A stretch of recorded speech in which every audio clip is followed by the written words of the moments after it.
Hi guys, welcome back to my XVS guide. Now, yes, we get the new Neo Vision character, and finally we get the global exclusive, Yoshikiri or Whip Auron. But yes, we won't get Elena on this week. We will get her on the next week. Okay, so let's take a look on Yoshikiri. So pay attention that this is simply prediction because their data is still not available on the global. Okay, so for the official video, we know that Yoshikiri is a buffer, and yes, I must say it's quite nice because that means he is the first real Neo Vision buffer or support character. Okay, really nice. And yes, he also able to chain with Bolting Strike, and right now we don't have Bolting Strike Neo Vision chainer because they use Mirror of Equity and Stardust Ray. But yes, remember that next week we gonna get Elena Neo Vision, okay, Starlight Elena, and yes, Shelly has said that she is a Bolting Strike chainer. So I can say these two when combined can become really good partner. And Yoshikiri himself able to give you human and machine killer buff, okay? But we still don't know how big the buff is, maybe 50%, maybe 100%, but still it is perfectly nice because usually we get huge passive killers but no killers buff. Okay, so this is nice when you fight against human and machine. And remember, he also has evasion buff, okay, 2 physical evasion to all allies and 5 physical evasion to himself. So I can say he is pretty tanky because remember, he has high spirit. Okay, so really good survivability. And another thing he can do is Ice Elemental Imbue, and he also able to boost the ice damage and imperil. I'm not sure how well this boosts, okay, maybe 10 to 15%, but still it is pretty decent. For the imperil, it is also very good for a character who cannot imperil ice element. And his Magnus ability gives you LB damage boost buff, okay. I really cannot comment on this one because it can be great or bad, depends on how big the boost is, okay. If the boost, let's say like 150%, I can say it's crappy. I think to become great, it needs to be, let's say, 250% because remember, you can only use this once per battle. Okay, so that's why I think 200 to 250% are the sweet spot for this Magnus ability.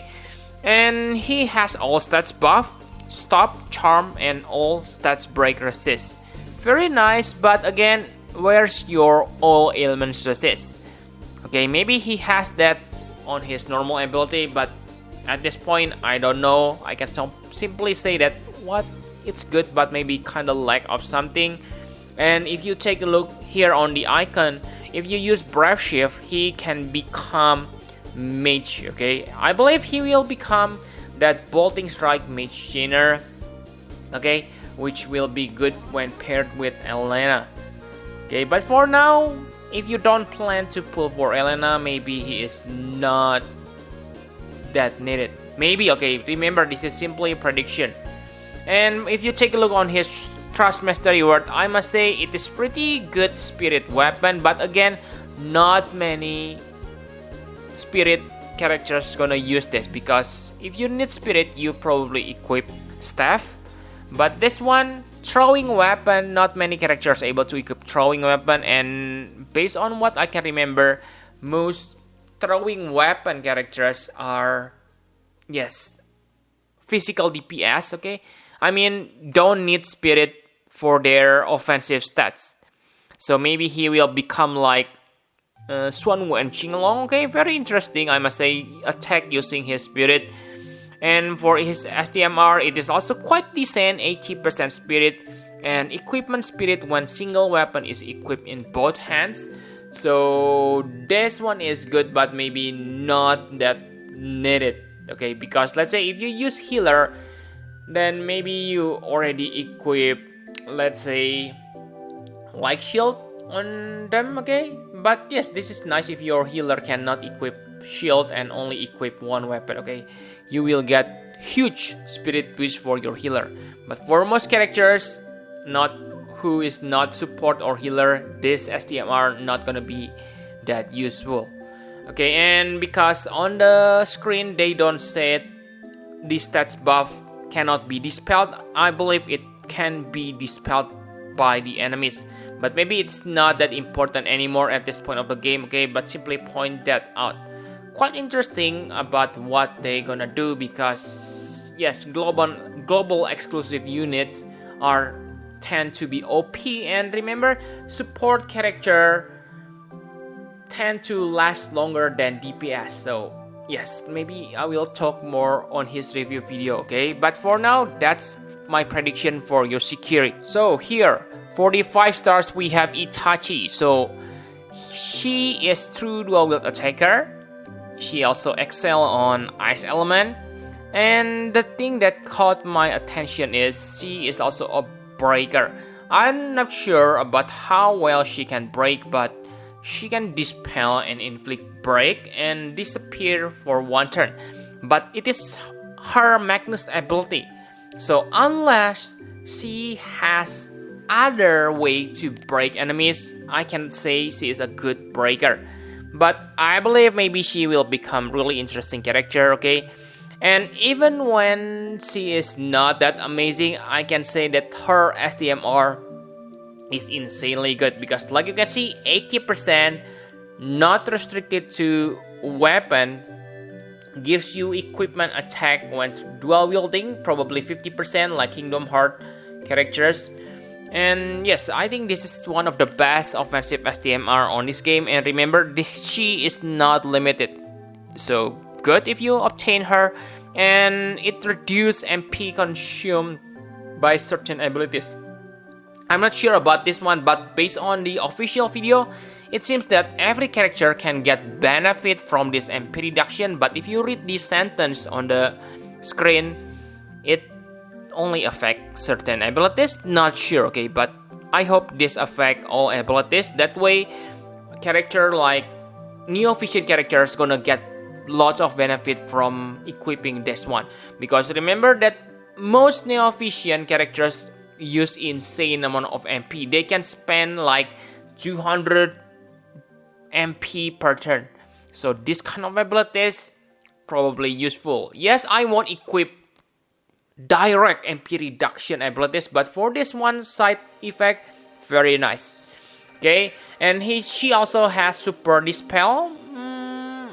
Yes, it's Magnus ability, so yeah, I don't think she will become OP or whatever, especially with this good STMR.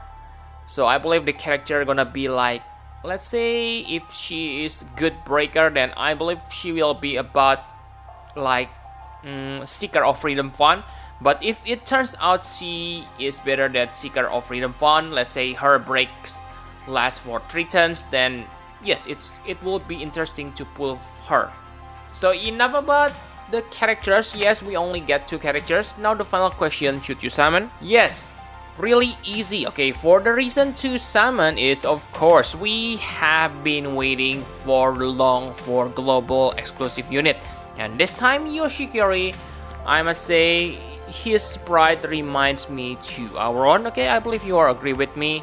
And like I said, he is the first real Neo Vision support, and yes, I believe he will be really great because they tend to make global exclusive OP. And remember, he is alone on this one. Okay, so there is no benefit to make him bad. Just think about this, okay? If they make 2 Neo Vision character in one banner, sorry to say, but I believe they sometimes they do it to troll the best version, okay, judging from the past. But this time they release Yoshikiri alone, and on the next week we will get Starlight Elena. So yes, if he is bad, I don't think they will do that move, because that means we can simply neglect him because we can wait for Elena on next week. This is like confidence, okay? Oh, he will be totally great. I will release him on this week, and on the next week I will give you Starlight Elena because you're gonna pull both characters. That's the kind of confidence they give to me, okay? I believe. I'm not sure about the sentence, okay? Sorry if it's wrong, but yes, you got my point, right? If he is bad, he won't be released alone, okay? And for Itachi, like I said, she has amazing STMR. Yes, I know most 5 stars to 7 stars DPS are kinda useless in quote because Neo Vision can simply out damage them, and there is really no reason to use them. Okay, I'm not sure. I'm not saying that it's impossible to clear recent trial using 7 stars characters. I simply say that it is unnecessary. Okay, but her STMR it is still perfectly good. And next, the reason not to summon is of course, like I say, next week we gonna get Elena. So maybe you want to wait until Starlight Elena come to the global and decide which one you want to get. Of course, you probably say, I want get both of them. Yes, but the problem is you may don't have enough lapis to do that, especially if you are free to play players like me. Okay, but yeah, for me, I have lots of lapis. Okay, if you are my subscribers, you probably have known that I have about 80,000 saved, but again, there is no guarantee system on this one. So yes, it's better to save than sorry. So please just wait until maybe next week. Okay, maybe the downside waiting for next week is yes, the banner is still available, but I believe there will be a bundle sold on the bundle shop, and the fragment only lasts for 1 week usually. Okay, so that's the downside. So you can buy the fragment if you think he is good later, because remember, he is not limited, so it's possible to get him in the future. At that time you already have enough fragment to make him into X+1.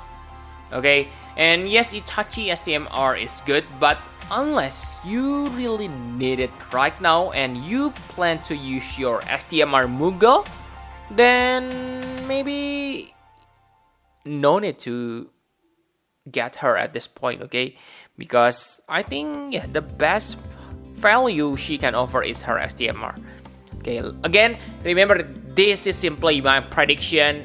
I will review Yoshikiri and Itachi when they available on the global ASAP. Okay, so I usually kind of late about characters review, but for these two, I'm gonna do my best to review them ASAP, because for you to decide whether it's worth to pull for them or not. Okay, but yes, that's my suggestion for you. Thank you very much for watching. Please hit the like button and subscribe to my channel for more Final Fantasy Paravex Fierce Guide. Bye bye guys.